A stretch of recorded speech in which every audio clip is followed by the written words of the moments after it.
trænerne, I kommer også bare op. Det er Søren, Christian, Tina, Sille, Nadja, Mathilde, Sabrina, Mia, Louise, Sumaya, Flemming, Isabella, Karina, Pernille, Jeanette, Margrethe, Natalia, Susie, Julie, Mette, Malene, Tanja, Marina, Martina.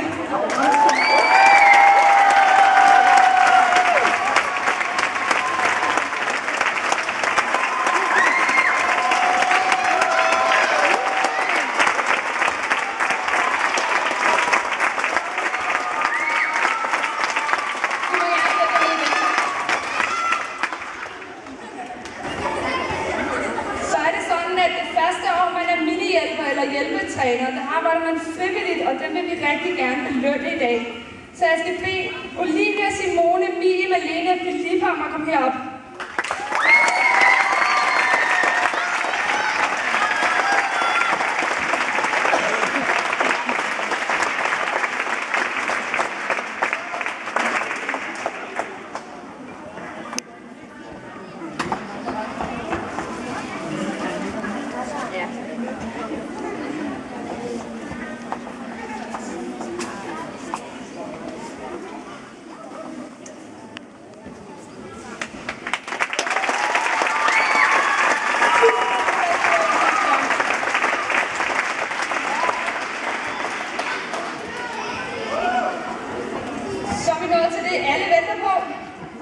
Det er vores pokaler, som vi skal uddele.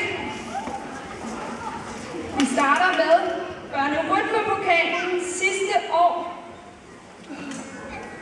fik Nicoline Christensen den. Kom lige herop.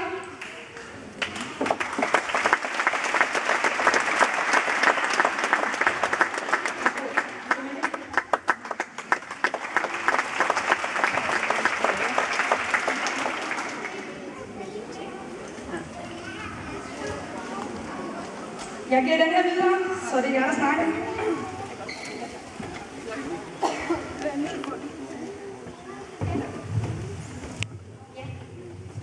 Man siger, at det kræver 25% talent og 75% hård træning for at blive god gymnast.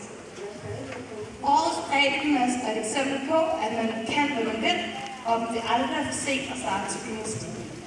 Årets bredde-gymnast har overgået ikke blot vores, men også hans egen forventninger. Hun har overvundet sine egne grænser, fået meget mere selvtillid og blevet mere kropsbevidst i løbet af sæsonen. Hun er altid glad og har en masse på punkt. Hun er blevet meget mere ydervendt, åben og social.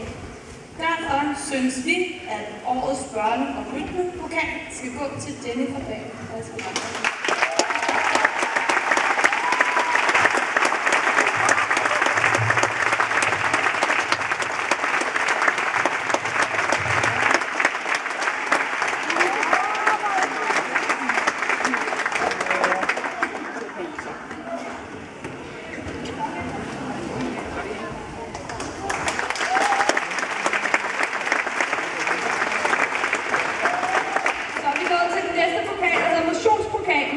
Sidste år var det Anja Skjødt Mærke, der fik den. Er hun her i dag? Og venter sådan en her til næste gang vi ses. Dem, der skal have den i år, kommer til mig og Louise lige at snakke lidt om.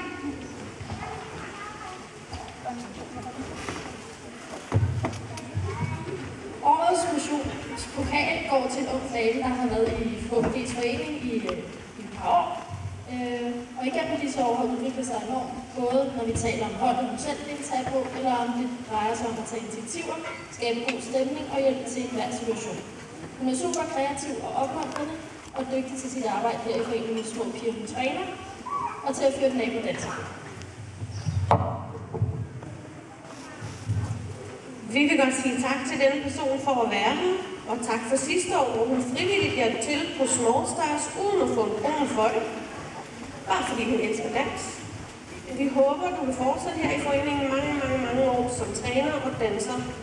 Årets motionspokal går selvfølgelig til den søde Sara.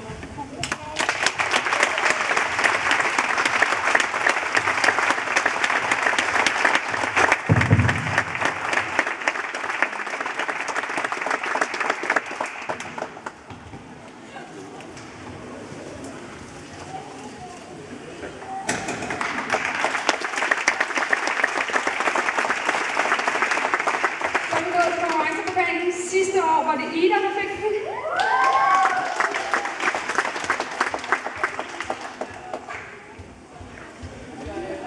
Værsgo, Ida.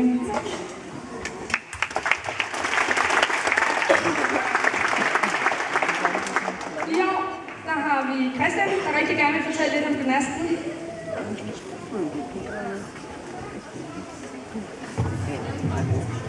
Ja, årets gymnasiepokal har vi valgt at give til for juniorholdet i år. Den gymnast, som jeg snakker om, har vist meget engagement i klubben. Blandt andet har jeg været hjælpetræner i år. Udover det, så når jeg taler på egne af trænerteamet, så tror jeg, at hun har vist meget engagement og masser på gåmål og masser af godt humør, som ligger godt ud på hele holdet. Så jeg vil gerne bede Lykke om at komme op.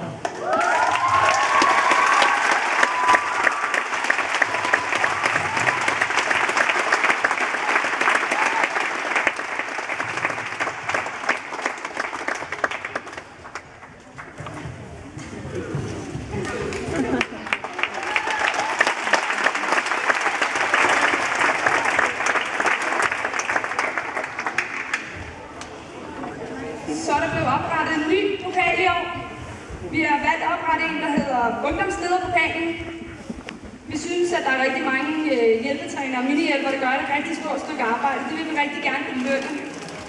Så Julie må rigtig gerne snakke med gymnasterne.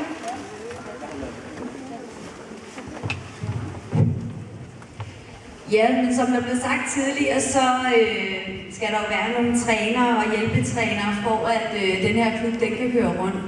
Og vi har især i år en hjælpetræner, der virkelig har skilt sig ud fra de andre, som altid møder ind til tiden, som altid er i super godt humør, der altid er klar til at tage dele af opvarmningen eller det hele. Og hendes træner sætter rigtig stor pris på det i år. Så første gang vi skal give denne her ungdomslederpokal, vil vi gerne give den til Pauline.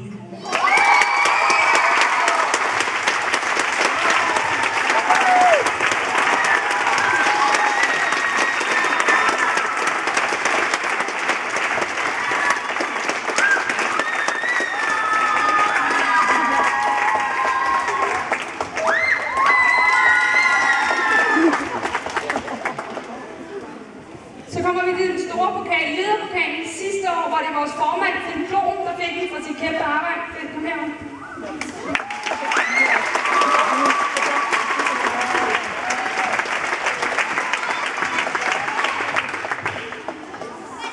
I år er det Finn, der rigtig gerne vil sige noget om den person, der får det i år. Værsgo. Tak skal du have. Ja, jeg har jo ikke mere at få ord, det ved I alle sammen, så jeg skal nok prøve at fatte mig i kortet. Men årets lederpokal går til en ægte Hvidovre-borger. Denne person er opvokset i Hvidovre, både skole i Hvidovre og arbejder i Hvidovre. Er selvfølgelig også medlem af Hvidovre Gymnastik, hvor vedkommende har været aktiv i 22 ud af sine 26 år. Er træner i Hvidovre Gymnastik. Deltager i alle former for arrangementer i Hvidovre Gymnastik. Hun er en fantastisk ildsjæl, der har sit hjerte i Hvidovre Gymnastik. Hun er at finde til alt, hvad der rører sig i Hvidovre Gymnastik. Hun er med til alle opvisninger og konkurrencer, hvor Hvidovre Gymnastik deltager. Lige meget, hvor vi sådan er her i Danmark. I indeværende sæson deltager hun rundt omkring i landet til 11 forskellige opvisninger og nationalinger. Hun bruger også en del af sin sommerferie på gymnasterne. Til sommer stiller hun igen op som træner til Eurogym 2014, som afholdes i Helsingborg. Hun står altid til rådighed for medtrænere, hvis man ønsker hendes hjælp. Hun deltager også i bestyrelsesarbejdet, når Hvidovre Gymnastik har lokale og landsdækkende møder med Hvidovre Kommune DIRDF.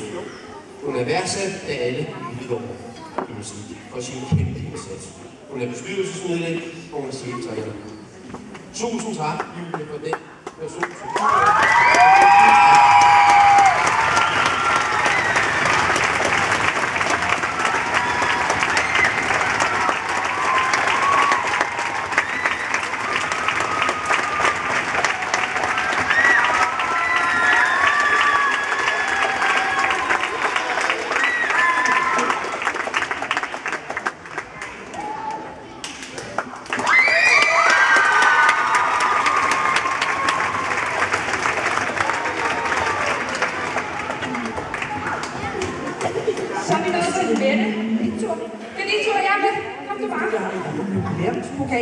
nu satte den i gang. Og den skal gå til en rigtig HVG'er, det taler vi om lidt. Sidste år havde jeg en rigtig HVG'er, der fik den ene, det var dig. Kan du lige være så komme og få det lille erstatning? Ja, der er en lille erstatning.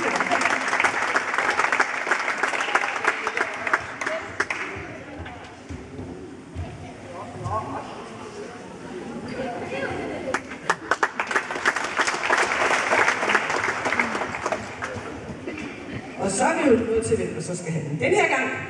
Og den her pokal, den blev jo givet til en rigtig HVG'er. Og det er sådan en, der kommer i klubben, laver noget for klubben, foreningen, på mange forskellige fronter. Taler pænt om klubben ude i byen. Interesserer sig for alle forskellige slags gymnastik. Vi vil gerne se det hele. Og dengang, der har jeg fundet, jeg har spurgt lidt til nogle af dem, der har fået den, og vi har snakket lidt om det, nogle af os. Og vi er fuldstændig enige om, hvem der skal have den. Næsten. Ja. Vi har en, der har startet i gymnastikforeningen her ved Holmegården for 15 år siden. Og har været der i nogle år. Fundet ud af, det der gymnastik, det var måske ikke lige det. Prøvet noget andet i nogle år. Fundet ud af, det var gymnastik. Kom tilbage. Arbejder fuldstændig fantastisk. Det tror jeg, alle, der har været her i dag, har lagt mærke til. Jeg har spurgt lidt hos nogen, og jeg har fået nogle forskellige oplysninger. Jeg har fået at vide, at det er en, der forstår at motivere og inspirere børnene, så der er ro på holdet. En, der altid er smilende og glad. En, der taler med forældre om, hvordan det enkelte barn bliver bedre, og giver det hele taget god orientering til forældrene. Forældrene er altid spændt på, hvad man finder på til årets opvisning. Meget kreativ blive, meget pædagogisk blive. Det kan kun med dig, Nadia.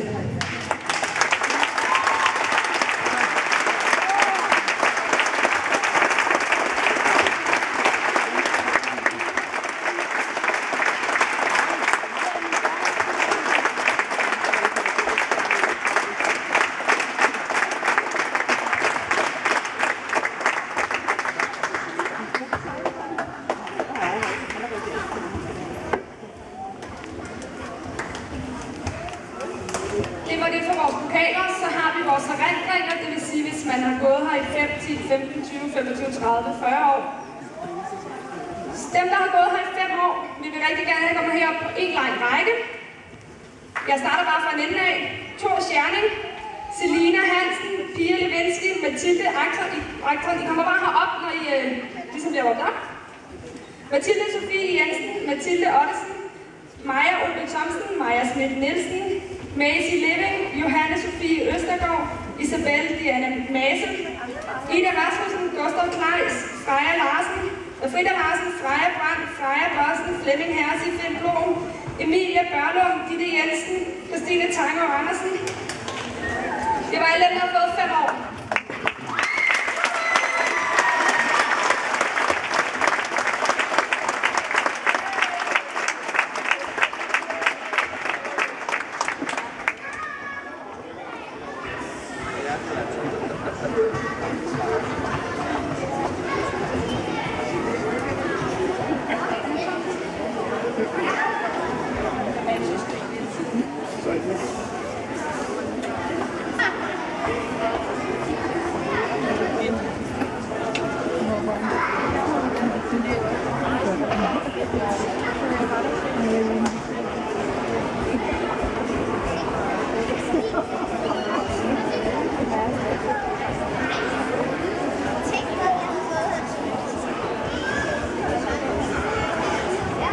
Giv min hånd.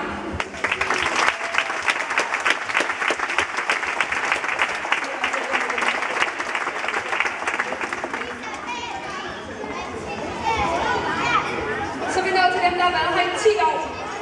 Jeg vil gerne se Luna Friis Hansen, Mathilde Rud Andersen, Maria Kjærgaard Andersen og Birte Bliksenfeldt.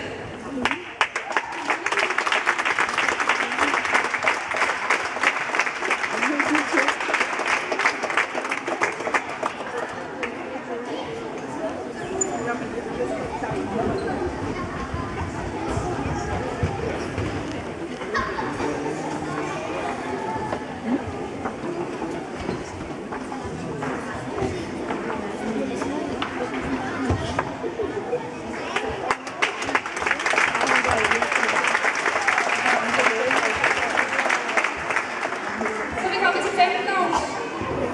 Jeg vil gerne se Mia Christiansen og Katrine Flové heroppe.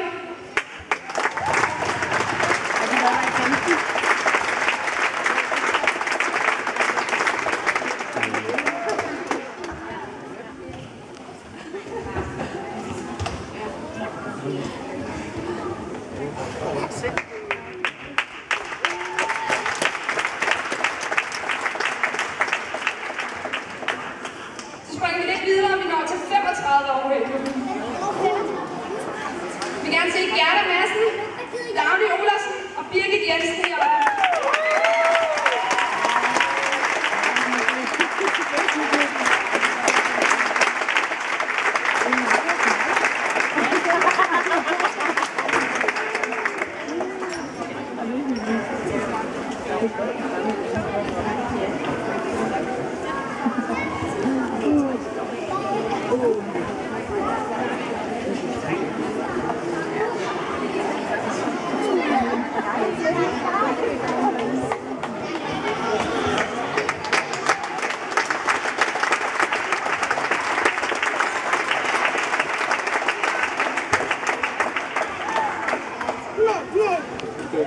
Så springer vi videre til den sidste, som har været her i 40 år. Jeg vil godt bede om Lise Sandby om at komme herop. Det er her desværre ikke.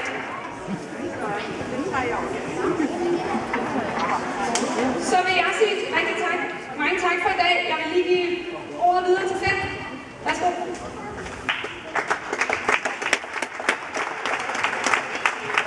Hallo. For det første, tusind tak for det store fremmøde. Det har været helt suverænt. Pia, som har siddet ude i klassen det meste af tiden, hun er meget træt og skal hjem og sove. Det er helt sikkert, at det penge, vi har set under byen, det er helt sikkert. Dejligt at se så mange mennesker hernede. Dejligt at se så meget gymnastik. Det er rigtig dejligt at se så mange unge mennesker interessere sig for, at de mindre børnene, som jeg gerne vil have lov til at kalde jer, har en sund og en god idræt at gå til. Det skal I have en stor tusind tak for ledelsen af bestyrelsens side, det er helt sikkert. Når vi nu er færdige her med et øjeblik, så er der jo også noget praktisk, der løber af staten. Jeg håber, ligesom i går med alle de dejlige hjælpere, der var der også nogen, der hjælper med at få redskaber retur. Og ikke at forglemme, så er det jo sådan, at dem, der har frivillige hjælper, har mulighed for noget pizza og en sodavand eller noget andet med noget andet i her lidt senere, hvis det er. Jeg har også den sidste praktiske ting, og det går ud på, at vi har generalforsamling den 2. april kl. 17:30 i klublokalet, og alle, der er medlem af klubben, er selvfølgelig mere end hjertelig velkommen til at stille op til en bestyrelsespost eller andet, hvis man skulle have lyst til det. Det er sådan, at vi kan ikke drive den her forening, uden der er nogle frivillige også på ledelsesplanen. Og vi mangler nogle folk til bestyrelsen. Absolut.